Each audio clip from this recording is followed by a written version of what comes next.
आपने किसी से प्यार किया और एक एक्सीडेंट की वजह से आप सब कुछ भूल जाओ, या फिर से उनके पास वापस जाने का रास्ता आप ढूंढ पाओगे। इसी एक थीम पर बेस्ड आज की हमारी मूवी टाइम इज अप ये 2021 की एक हॉलीवुड रोमांटिक मूवी आती है। सारे प्रॉब्लम्स के बावजूद कि हमारे मेन कैरेक्टर एक दूसरे को ढूंढ पाएंगे, ये जानने के लिए लास्ट तक इस वीडियो को जरूर देखिएगा। अगर आपको एक्सप्लेनेशन अच्छा लगता है तो प्लीज इसे लाइक और कमेंट जरूर कर दीजिए। तो बिना किसी देरी के एक्सप्लेनेशन स्टार्ट करते हैं। मूवी स्टार्ट होते ही हमारी मेन कैरेक्टर हमसे कहती है कि हमेशा जब पार्टिकल्स क्रिएट होते हैं वो एक दूसरे से टकराते हैं और एक दूसरे में समा जाते हैं। एक बार वो दोनों मिल गए, उसके बाद अगर वो जुदा भी हो गए फिर भी एक दूसरे को कैरी करते रहते हैं। हमारी मेन कैरेक्टर का नाम है विवियन। उसका अभी अभी एक्सीडेंट हुआ और उसी वजह से उसे ये सब चीज़ें याद आ रही थी क्योंकि वो एक फिजिक्स की स्टूडेंट है। इसके बाद मूवी फ्लैशबैक से स्टार्ट होती है। विवियन अपना बॉयफ्रेंड जिसका नाम है स्टीव, उसकी स्विमिंग प्रैक्टिस देखने के लिए आई हुई थी। यह हमारा और एक मेन कैरेक्टर है जिसका नाम है रॉय। रॉय आजकल स्विमिंग में अच्छी तरीके से परफॉर्म नहीं कर रहा था। उसके कोच डेविड ने उसे कहा कि तुम इस तरीके से बिहेव नहीं कर सकते, तुम्हें अपने गेम में बहुत अच्छी तरीके से परफॉर्म करना पड़ेगा, तभी तुम्हें स्कॉलरशिप मिलेगी। इन्हें कंपटीशन के लिए रूम में जाना था तो डेविड कहता है कि अगर तुमने ऐसा ही परफॉर्म किया तो तुम्हें मैं लेकर नहीं जाऊंगा। रॉय कहता है कि मुझे इस सब से कुछ भी फर्क नहीं पड़ता। डेविड ने कहा कि तुम्हारे फादर तुम्हारे लिए यही चाहते हैं। रॉय गुस्से में टीम छोड़कर वहां से चला जाता है। घर आते वक्त विवियन की फ्रेंड स्टीव से रॉय के बारे में पूछ रही थी। उसे वो अच्छा लगता है पर वो ज़्यादा सीरियस नहीं है, सिर्फ वो रॉय से मिलना चाहती है। स्टीव ने कहा कि वो हमेशा गुस्से में ही रहता है। विवियन की फ्रेंड उन दोनों को साथ में देखकर कहती है कि जब से तुम उसके साथ रिलेशनशिप में हो मैं तुम्हें पहचान नहीं पाती। फ्रेंड ने कहा कि तुम उतनी ज़्यादा खुश लगती नहीं। विवियन कहती है कि हैप्पीनेस ओवररेटेड है और खुद ही इस पर हंसने लग गई। रॉय के घर पर हम देखते हैं कि उसके फादर और एक छोटी सिस्टर है। जब वो छोटा था तभी मदर की डेथ हो गई थी। फादर ने रॉय से पूछा कि आज तुम्हारी प्रैक्टिस कैसे गई। रॉय कहता है कि ठीक ठाक थी। फादर कहते हैं कि ठीक ठाक से काम नहीं चलेगा, तुम्हें अच्छी तरीके से परफॉर्म करना पड़ेगा। रॉय ने कहा कि मैं कितना भी अच्छा परफॉर्म कर लूँ आपके लिए इनफ ही नहीं होता। फादर कहते हैं कि तुमने ऑलरेडी बहुत सारे रिकॉर्ड्स किए हैं, इसी वजह से तुम्हें आगे जाना चाहिए। पैरेलल में हम देखते हैं आजकल विवियन के फादर घर से ज़रा दूर रह रहे थे। ये सब हमेशा फ़ोन पर अच्छे से बात करते हैं और एक हैप्पी फैमिली थी। विवियन की कॉलेज एंट्रेंस एग्ज़ाम आ रही थी और इसके लिए बहुत ही ज़ोरों से स्टडी करती है। उसने कहा कि तो पार्टिकल्स के टकराने के बाद वो दूर भी चले जाए फिर भी एक दूसरे को उनका कनेक्शन महसूस होता है। विवियन ने नोटिस किया कि रात में उसकी मदर बहुत लेट घर पर वापस आई। वो स्टीव को कांटेक्ट करने की कोशिश करती है पर स्टीव कहता है कि मैं बहुत बिजी हूँ। 2 दिनों तक उसने उसे इग्नोर कर दिया था पर अगले दिन उसे वो मिलने के लिए आ गया। इस तरीके से इग्नोर होने के बाद विवियन उस पर बहुत गुस्सा थी। वो कहती कि मैं भी एग्जाम के लिए प्रिपेयर कर रही हूँ, फिर भी मैं तुम्हारे लिए टाइम निकाल लेती हूँ। वो वरीड थी कि क्या वो एग्जाम में अच्छे से परफॉर्म कर भी पाएगी। स्टीव उसे सहारा देता है और कहता है कि तुम बहुत ही बेस्ट करोगी। आज रात विवियन ने फिर से अपनी मदर को घर से बाहर जाता देखा। उसका पीछा करती है तो उसने देखा कि उसकी मदर का किसी और के साथ अफेयर चल रहा है। इस बात से वो बहुत ही ज़्यादा डिस्टर्ब होगी। रेस्टोरेंट के बाहर उसी के स्कूल के कुछ लड़के थे जो उससे छेड़ने लग जाते हैं। उन्होंने उसका पर्स भी ले लिया। ये सब रॉय देख लेता है। उनमें से एक उसका फ्रेंड ही था तो पर्स वो वापस ले लेता है। उसने विवियन से कहा कि तुम्हारी जैसी लड़की यहाँ पर क्या कर रही है। विवियन कहती कि क्या तुम मुझे जानते हो। रॉय ने कहा कि मैं तुम्हारे बॉयफ्रेंड को जानता हूँ, तुम्हें इस तरीके से जगह पर देखना उसे अच्छा नहीं लगेगा।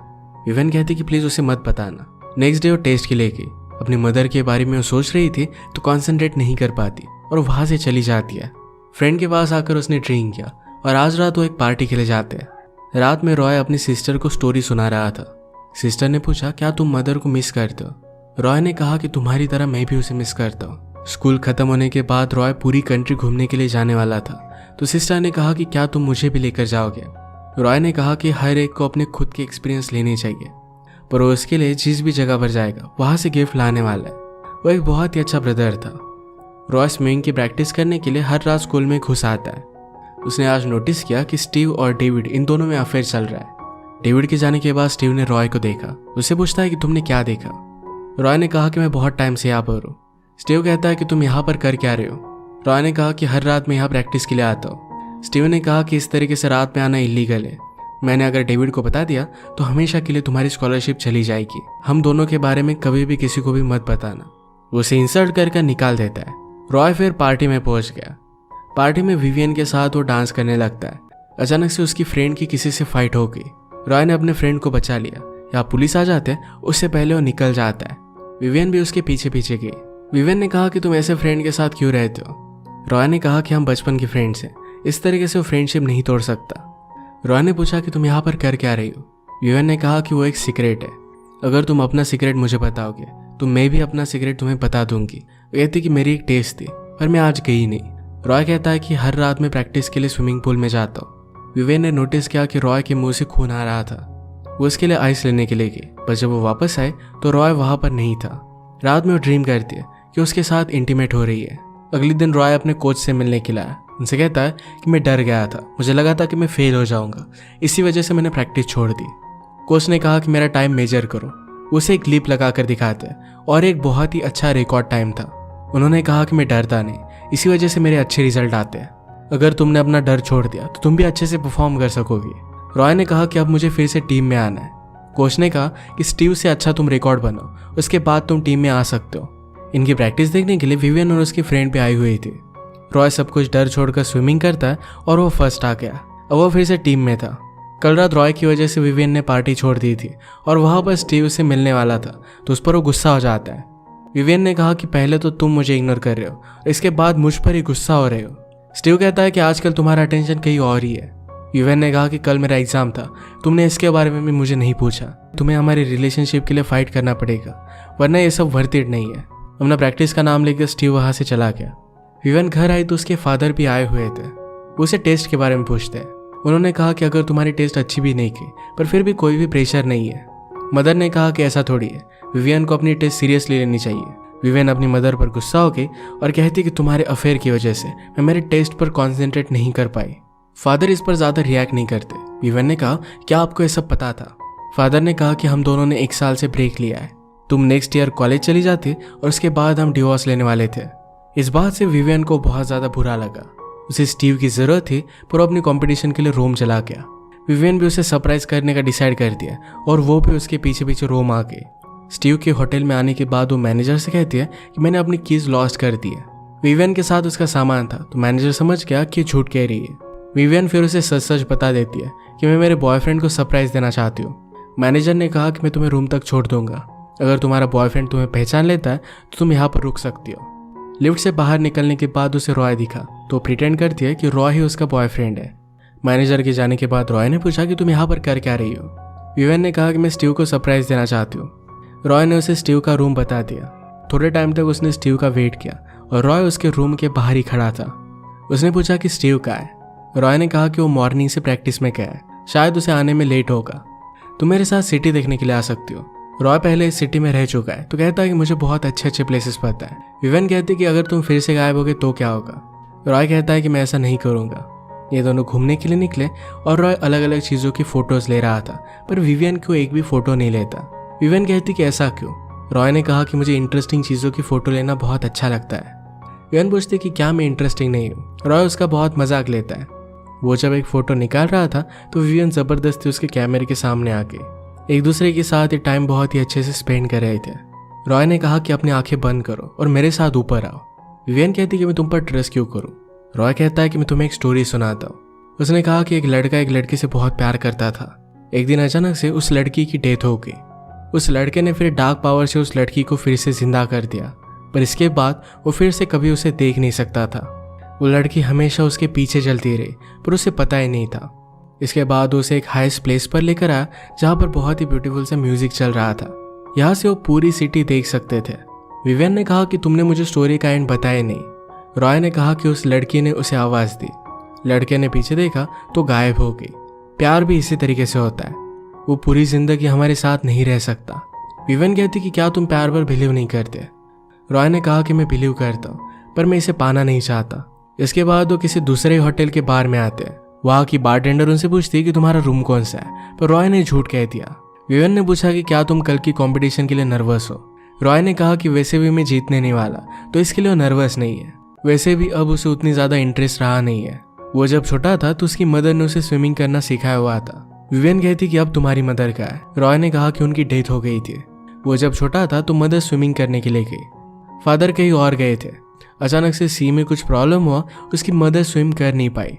रॉय ने उसे बचाने की बहुत कोशिश की थी पर फिर भी वो कर नहीं पाया। आज तक अपनी मदर की डेथ के लिए वो खुद को जिम्मेदार मानता है। इसी वजह से हर एक चीज को लेकर वो फेल होगा, यही उसे लगता रहता है।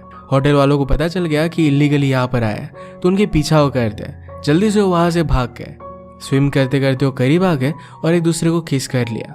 विवियन रियलाइज करती है कि ये गलत है और इसके बाद वो फिर से होटल में आ गए। वो स्टीव के रूम में आए तो कोच के साथ सो रहा था। इस बात से वो बहुत ही ज़्यादा डिस्टर्ब हो जाती है। ये सब रॉय ने देखा और उसका वो पीछा करता है। विवियन ने कहा कि क्या तुम्हें इस सब के बारे में पता था? तुम्हें मुझे बता देना चाहिए था। सब कुछ पता होने के बावजूद भी तुम मेरे साथ टाइम स्पेंड कर रहे थे। तुम्हें लग क्या रहा था? रॉय ने कहा कि तुम्हें भी मेरी ज़रूरत थी। गुस्से में विवियन कहती है, मैं कभी भी तुम्हारे जैसे लड़के से प्यार नहीं कर सकती। तुम तो अपने खुद के ड्रीम्स के लिए भी फाइट नहीं करते। ये सुनकर रॉय को बहुत गुस्सा आया। विवियन उसे स्टॉप करने के लिए रास्ते से गुजर रही थी तब एक गाड़ी से टकराकर उसका एक्सीडेंट हो गया। इसके बाद विवियन को फिर से घर लाया जाता है। वो अनकॉन्शियस है पर अब उसकी हालत ठीक है। विवियन के फ्रेंड ने स्टीव से पूछा कि जब उसका एक्सीडेंट हुआ था तुम उसके साथ क्यों नहीं थे? रॉय उसके साथ कर क्या रहा था? स्टीव ने कहा कि हमने एक साथ डिनर किया। उसके बाद क्या हुआ इसके बारे में मुझे पता नहीं है। डॉक्टर विवियन के पेरेंट्स को बताते हैं कि वो अब भी यंग है, वो इस सब से फाइट कर सकती है। कुछ ही दिनों में उसका होश वापस आ जाना चाहिए, पर वो कब होश में आएगी इसकी गारंटी वो नहीं दे सकते। उन दोनों को एक दूसरे के सहारे की बहुत जरूरत पड़ी। रॉय स्विमिंग छोड़कर अपने फादर को हेल्प करने लग जाता है, पर यह सब काम करने में उतना ज्यादा माहिर नहीं था। फादर उसे कहते हैं कि तुम्हें इस तरीके से स्विमिंग छोड़नी नहीं चाहिए। रॉय ने कहा कि वैसे भी मेरी टीम को मेरी कोई भी जरूरत नहीं थी। जहां पर वो रिप्लेस हो सकता है ऐसी चीज के लिए मेहनत नहीं करना चाहता। फादर ने पूछा कि अब विवियन कैसी है? रॉय कहता है कि अब भी वो अनकॉन्शियस है। फादर कहते हैं कि बाकी काम मैं कर लूंगा, जाकर तुम उसे मिलकर आओ। रॉय हमेशा उससे रात में मिलने के लिए आता था, तो नर्स ने पूछा कि क्या तुम उसके बॉयफ्रेंड हो? रॉय इसके लिए मना करता है तो नर्स उसे मिलने के लिए सिर्फ 5 ही मिनट देती है। रूम में उस ऊंची जगह पर विवियन और रॉय जो सॉन्ग सुन रहे थे उसी सॉन्ग को प्ले करता है। ये प्ले कर वो चला गया। ये सुनते सुनते ही विवियन को होश आ गया। डॉक्टर उसे पूछते कि क्या तुम कुछ याद कर पा रही हो? विवियन ने कहा कि एक्सीडेंट के 1-2 दिन पहले का मुझे कुछ भी याद नहीं है। इसका मतलब है उसकी और रॉय की रिलेशनशिप के बारे में उसे कुछ भी याद नहीं है। उसे लगता था कि स्टीव अब भी उसका ही बॉयफ्रेंड है। विवियन के पेरेंट्स को बहुत ही अच्छा लगता है। विवियन जब उस हालत में थी तो वो भी एक दूसरे के करीब आ गए थे। घर पर आने के बाद विवियन ने रॉय ने उसका जो फोटो लिया था ये अपने पॉकेट में देखती है, पर उसे कुछ भी याद नहीं आता। फ्रेंड ने पूछा कि तुम्हें क्या महसूस हुआ था? विवियन ने कहा कि मुझे लगा था कि जैसे हमेशा कोई मेरे पास है। स्टीव उससे मिलने के लिए आता है तो विवियन ने पूछा कि क्या तुमने मेरे कुछ फोटोज लिए थे? रॉय ने लिया हुआ अपना फोटो उसे दिखाती है, पर स्टीव कहता है कि मैंने ही ये फोटो लिया था। विवियन ने कहा कि दूसरे फोटोज का है। स्टीव ने कहा कि तुम्हारे एक्सीडेंट के बाद मैं जल्दी से पैक कर रहा था और उसमें तुम्हारे फोटो होटल में ही रह गए। विवियन के फ्रेंड को इस बात पर बिलीव नहीं होता। वो डायरेक्टली रॉय से मिलने के लिए आए। उसे पूछा कि क्या वो फोटोज तुमने लिए थे? रॉय ने कहा कि मैंने लिए थे। वो पूछती कि क्या तुम्हारे बीच में कुछ हुआ था? रॉय कहता है कि वो सब बहुत ही कॉम्प्लिकेटेड है। फ्रेंड ने कहा कि स्टीव झूठ कह रहा है। उसने कहा कि उसने ही सब फोटोज लिए थे। तुम्हें जाकर विवियन को सब कुछ सच सच बता देना चाहिए। रॉय को लगता है कि विवियन अगर उससे दूर रहे तो यही ठीक होगा। रॉय का चेहरा देखकर फादर पूछते कि क्या हुआ? रॉय ने कहा कि विवियन को होश आ गया। फादर कहते कि इसमें तुम्हारी कोई भी गलती नहीं थी। रॉय कहता है कि मैं जिससे भी प्यार करता हूँ वो हर्ट हो जाता है।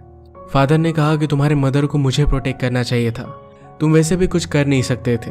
तुम्हारी मदर के गुजर जाने के बाद मैं तुम लोगों से जरा दूर हो गया। इस सब में मेरी गलती थी। इसमें तुम्हारा कोई भी फॉल्ट नहीं है। फादर ने कहा कि जाओ और विवियन से बात करो। उन्होंने उसके लिए एक स्पेशल कार भी बनवाई थी जो उसे गिफ्ट दे देते हैं। विवियन अपने पेरेंट्स के साथ डिनर पर गई थी तो रॉय अपने फ्रेंड को लेकर उसके घर में घुस जाता है। उसके लिए उसने एक सरप्राइज प्लान किया। अपने पेरेंट्स को एक साथ देखकर विवियन को याद आ जाता है कि इन दोनों में डिवोर्स होने वाला था। वो कहती कि तुम लोगों को मेरे सामने प्रिटेंड करने की कोई भी जरूरत नहीं है। पेरेंट्स कहती कि ऐसा कुछ भी नहीं है। तुम जब हॉस्पिटल में थी तो हम दोनों फिर से करीब आ गए। हमें रियलाइज हुआ कि हम दोनों को एक दूसरे की अब भी जरूरत है। विवियन जब घर पर आए तो रॉय ने जो भी सब फोटोज लिए थे इस सब कुछ उसके बेडरूम में लगा दिए थे। पहले तो विवियन को लगा कि स्टीव ने ही लगाए, पर बाद में उसे रॉय की याद आ जाती है। नेक्स्ट सीन में हम देखते हैं कि कोच टीम छोड़कर जा रहे थे। स्टीव ने कहा कि तुम ये सब कर क्यों रहे हो? कोच ने कहा कि तुम्हें इस तरीके से किसी और के साथ में नहीं देख सकता। वो हमेशा के लिए उसे छोड़कर चले गए। विवियन स्टीव को बुला लेती है। उसने पूछा कि क्या एक्सीडेंट के दिन हम दोनों एक साथ थे? स्टीव हाँ कहता है। विवियन कहते कि तुमने तो मुझसे कहा था कि सारे फोटो डिस्ट्रॉय हो गए, तो ये सब क्या है? स्टीव कहता है कि हम दोनों एक साथ ही थे। स्टीव उसे कुछ भी एक्सप्लेन नहीं कर पाता। विवियन ने पूछा कि उस रात मैंने पहना क्या था, पर स्टीव को ये बात पता नहीं थी। उसे सब कुछ बताने के लिए मजबूर कर दिया। स्टीव ने अपने अफेयर के बारे में बताया और सब कुछ वो सच सच बता देता है। विवियन ने सारे फोटोज फिर से देखे। इसमें एक फोटो के पीछे रॉय ने उसे एक जगह पर मिलने के लिए बुलाया था। रॉय कहता है कि मैंने तुम्हें बहुत मिस किया। विवियन ने कहा कि तुमने मुझे कुछ बताया क्यों नहीं? मैं जब होश में आई थी तो मेरे पास तुम ही थे। रॉय कहता है कि मैं मेरे तरीके से बताने की कोशिश कर रहा था। जब से एक्सीडेंट हुआ मैं तुम्हारे बारे में सोच रहा हूँ। विवेन ने कहा कि एक्सीडेंट के बाद बहुत बुरी चीजें हुई। रॉय कहता है कि हमें इस रिलेशनशिप को और एक चांस देना चाहिए। वो फिर किस करते हैं, उसके बाद दोनों इंटीमेट हो गए। रॉय अब यहाँ से निकलकर पूरी कंट्री घूमने वाला था, तो विवियन भी उसके साथ जाने का डिसाइड कर लेती है और अब ये दोनों एक साथ थे। विवियन हमसे कहती है कि प्यार में कितनी भी मुश्किल आए दो लोग फिर से एक दूसरे से मिल ही जाते हैं। इसी के साथ ये मूवी एंड हो जाती है। अगर आपको एक्सप्लेनेशन अच्छा लगा तो प्लीज़ इसे लाइक और कमेंट जरूर कर दीजिएगा। बहुत सारी मूवीज़ लेकर आते रहता हूँ, तो प्लीज़ चैनल को सब्सक्राइब कर दीजिए और बेल नोटिफिकेशन आइकन दबाना मत भूलिएगा। हम फिर से मिलेंगे और एक नई मूवी के साथ। तब तक के लिए थैंक यू और आप अपने आप का ख्याल रखिए।